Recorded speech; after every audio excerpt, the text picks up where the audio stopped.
దానం చేయనాను, ధర్మం చేయనాను, వాళ్ళ లోటు సలవున్నాను, వాళ్ళ అష్టమం సలవున్నాను. వీరేవారు వెంకటేశ్వర అన్న ఇచ్చినట్టు, అంజలమ్మ ఇంటి కాడ పద్మగారు ఇచ్చినట్టు అన్నకు దండం పెట్టు.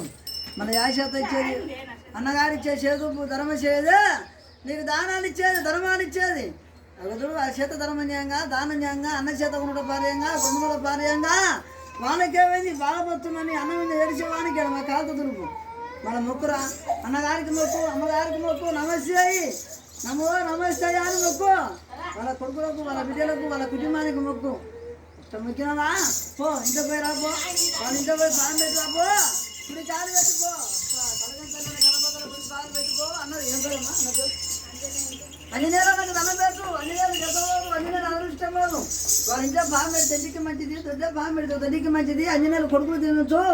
మనకు దానం చేసేవాడు అంజనేయులు, మనకు ధర్మం చేసేవాడు. ఇదేరెవరు తెలుగులైన అన్న వెంకటేశ్వర అన్న చూడు, మనకింత కూర్చుకొని మనకు 200 పాలు అడుకున్నా. బాబాయ్ చేత అంజనేయులు చేత అడుకుందాం, అయ్యా చేత ఉంటా అర్థం పెడతాడు.